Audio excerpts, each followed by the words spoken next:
One thing I want to get to, because we've seen in these situations with these banks, even in situations of settlements, of fraud, where they don't have to admit wrongdoing, they don't have to admit or deny guilt, this recurring situation where you have banks basically looking like they make out pretty well in these settlements over any of these issues. And then anybody else that goes against that, on the other side of it, it's kind of like, good luck for you, or, you know, woe is me if you try to go up against the banks. You've written extensively about the $25 billion mortgage settlement, which really, I think, and I think you might agree, illustrates this dynamic very well. Since you know it so well, I was wondering if you could maybe just break that down a little bit for our viewers, how that's a good example of this dynamic. Well, first thing, even the whole fact that the headline is $25 billion. I'll get to that in a minute. What they're paying is much less than $25 billion. That's bad enough.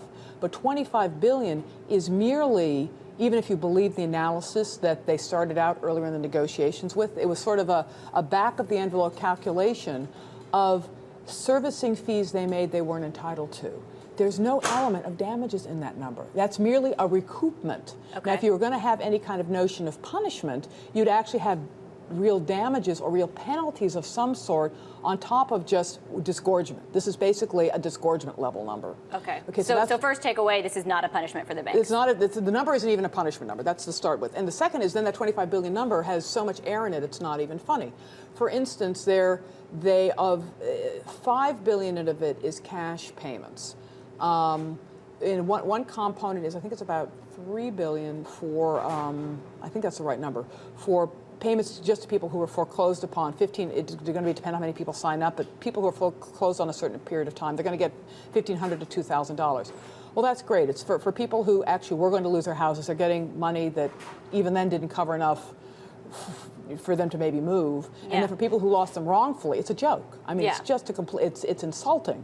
But the second part is that even in that $5 billion, they are rolling into this settlement all kinds of punishments that they're rolling into it and waiving fines that they were owed. So I think there was $780 billion of fines they owed the Fed.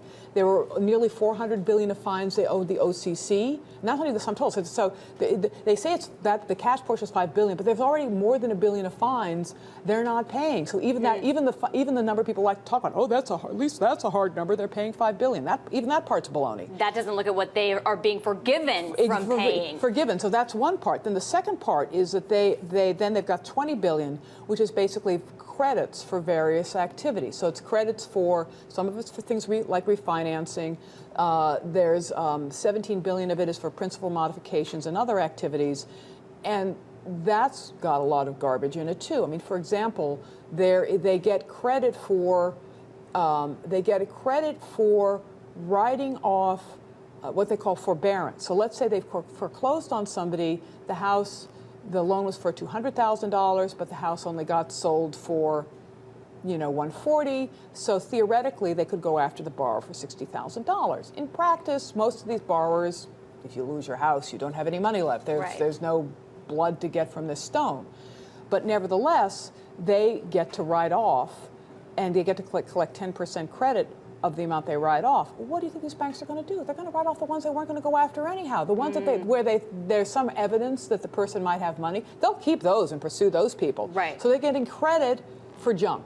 Wow. And Dave Dayen has looked through that, and he's basically said of the supposed foreclosure, of that sort of portion of the settlement, he says about, basically about a quarter of it is these kind of, would amount to junk credits. And then even in the most heinous part, though, is the principal modifications are required to, they're asked to do.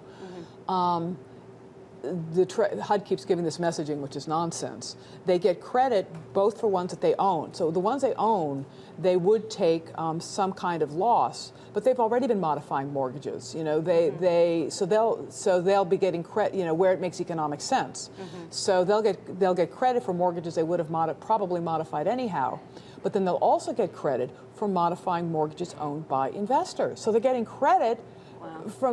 From money that's taken from people that isn't even their money. And the HUD says basically, oh well, these the investors will come out ahead anyhow. A, that's not the point. The point is that shouldn't be counted as a doesn't credit. matter. It doesn't count. And B, the investors basically say, yes, we're not opposed to modifications, but these were first liens. The banks still own a lot of second liens. Don't touch our first till the bank's second is wiped out. The settlement doesn't require that. Instead, there's a complicated formula, but basically, they're written, it roughly works out to that they're written down pro rata. That's wrong. The second is supposed to go. Okay. And Eve, I'm sorry, we're almost out of time. I have to wrap up, but I do want to know where you think banks derive this power when they're dealing with the law. It's because they are the second biggest donors the second to the healthcare industry in presidential and congressional campaigns. It's all about the campaign money. And that goes when it comes to dealing with the law and contracts and every aspect of this kind of a deal? Well, the other issue, it's not so much in the mortgage settlement. I mean, it applies in the other areas of business, though. Is the other part is that because they run these, we talked about the derivatives before in the bond markets, the biggest banks also are very powerful. They basically got a private network. And so much of funding, like the securitization markets, even though it might have started out as a loan, it ultimately gets sold in the bond markets. And because they control these markets and they become so important to commerce, it's almost like they've got it's almost like we've got a society where they're the equivalent of the guys who own the nuclear power reactor, and we don't have much in the way of other sources of power, and nobody knows how to run the nuclear power reactor, so we're hostage to the guys who run the nuclear power reactor. And if you do anything to sabotage that or threaten that, we're going to blow it up, is what they say. Thank you so much for being on the show. It was really nice to talk to you and get all of your expertise. That was Eve Smith, author of Naked Capitalism and the book Econned.